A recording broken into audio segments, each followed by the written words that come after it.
Namaskar, myself, Dr. Kamla R. Nagar, Professor and Head, Department of Agatantra एवं व्यवहार Ayurveda, Faculty of Ayurvedic Science, Jyoti Vidyapeeth, Women's University, Jaipur. Today, I am going to share my session for BAMS third year Agatantra.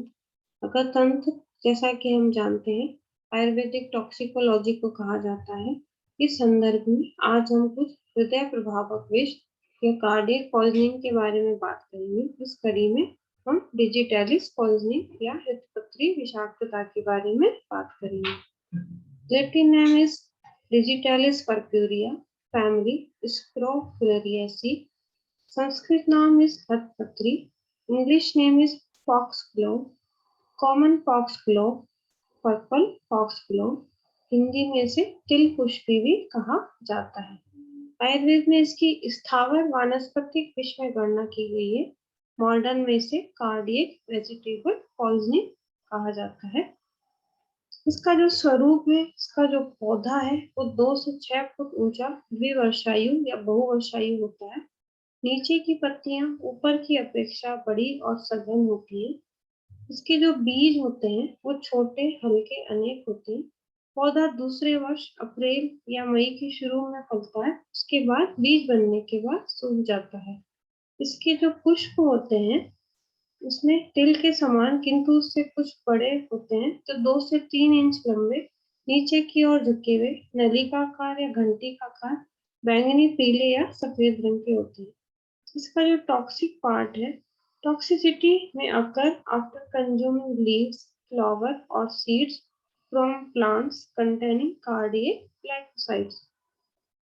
जो इसका active principal है या जो विषाक्तता है वो मुख्यतः डिजिटैलिस के कारण होती है। आयुर्वेद के अनुसार इसका जो रस पंचक है, रस इसका तीक्त है, गुण लघु और रुक्ष, विपाक कटु, वीर्य इसका शीत होता है।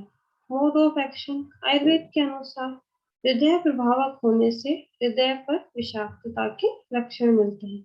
मॉडर्न के अनुसार by inhibiting the sodium plus potassium plus ATPase cardiac glycosides causes intracellular sodium concentration to increase. This then leads to an accumulation of intercellular calcium via the Na plus Ca plus exchange system. In the heart, increased intracellular calcium causes more calcium to be released by the sarcoplasmic reticulum, thereby making more calcium available to bind to troponin C, which increases contractility या inotropy. Inhibition of the sodium-potassium ATPase in vascular smooth muscle causes depolarization, which causes smooth muscle contraction and vasocontraction. प्रयोज्य मात्रा प्रारंभ में चूर्ण 500 mg प्रतिदिन विभाजित मात्राओं में 4 से 6 घंटे के अंतर देना चाहिए। लक्षणों की शांति होने पर 100 mg प्रतिदिन देना चाहिए।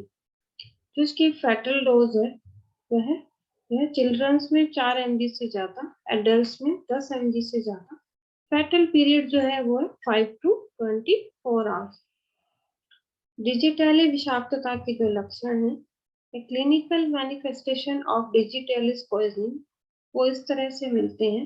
गैस्ट्रिक सिस्टम में अफेक्ट डालता है ये, जिससे anorexia, nausea, vomiting, diarrhoea and abdominal pain शुरू हो जाता है। न्यूरोलॉजिकली इसके जो सिम्टम है वो है fatigue, insomnia, confusion, delirium, HA, visual, halos around objects, blurring vision. जो इसकी कार्डियोटॉक्सिसिटी है उसमें sinus bradycardia, AV block, PVCS, ventricular tachycardia and ventricular fibrillation, इस तरह के लक्षण मिलते हैं। इलेक्ट्रॉनिक एबनॉर्मलिटीज में हाइपरकैलिमिया पाया जाता है। जो डिजिटैलिस विषाक्तता है उसकी चिकित्सा निम्न प्रकार करेंगे। फर्स्ट ऑफ ऑल रिसोसाइटेशन या संजीवनी चिकित्सा। पेशेंट की स्थिति के अनुसार फॉर एयरवे सक्शन और एंडोट्रैकियल ट्यूब और या tracheostomy tube to be applied. For breathing oxygen inhalation and ventilation an injection aminophylline, an injection corticosteroid given. If bradycardia or AV block or hyperkalemia is present, then injection atropine given IV or IM, bicarbonate, glucose and insulin given. अब जो third of all है removal of अनएब्जर्व्ड poison. अनावशोषित विष का निराकरण करने के लिए अगर पेशेंट कॉन्शियस है, डिसओरिएंटेड नहीं है, तो उसको पोस्ट एमेसिस कराया जाता है। मधुयष्टि क्वाथ, लिफॉन्ट या आकंठ लवण जल का पान करा के।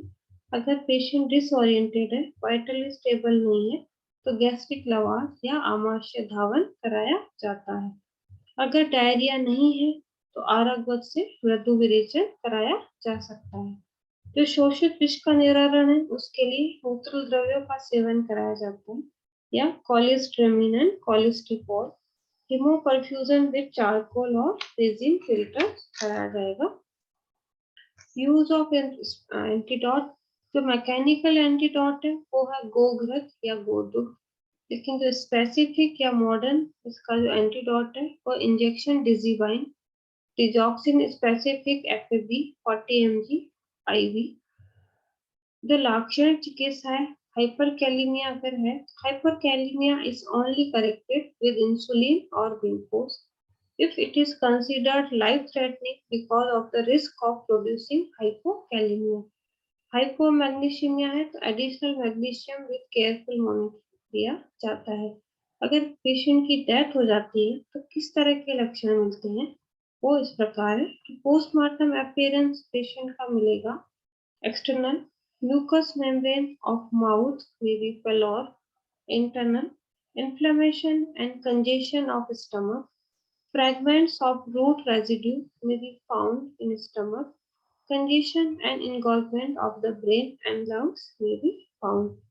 जो chemical analysis है, जो common विसरा है, इसमें V1 stomach whole plus stomach content 100 ml और small intestine 5 centimeter. B2 में liver half kg, spleen half, kidney half of each. Specific विसरा में V3 heart and 100 ml blood from heart. Preservative rectified split will be used. Medical legal cases में जो इसके aspect है, accidental generally found due to ingestion of tablet digitalis accidentally. Suicidal, it may be found by ingestion of tablet digitalis for suicidal intent. Homicidal, rarely found. Therapeutic overdose may be found in case of injection or tablet digitalis in overdose. Digitalis chronic toxicity, it is often found in case of taking digitalis for CHF, congestive heart failure for prolonged. इस तरह से इस session में हमने हृदय पथरी या digitalis poisoning के बारे में बात की, उसका स्वरूप, उसका रस पंचक, उसके विषाक्तता के लक्षण, विषाक्तता की चिकित्सा, postmortem appearance, medico legal aspect, इन सब के संदर्भ में हमने विस्तार से चर्चा की। क्योंकि यह हृदय प्रभावक या कार्डियक पॉइजन है, तो मूलतः यह हृदय पर प्रभाव डालता है।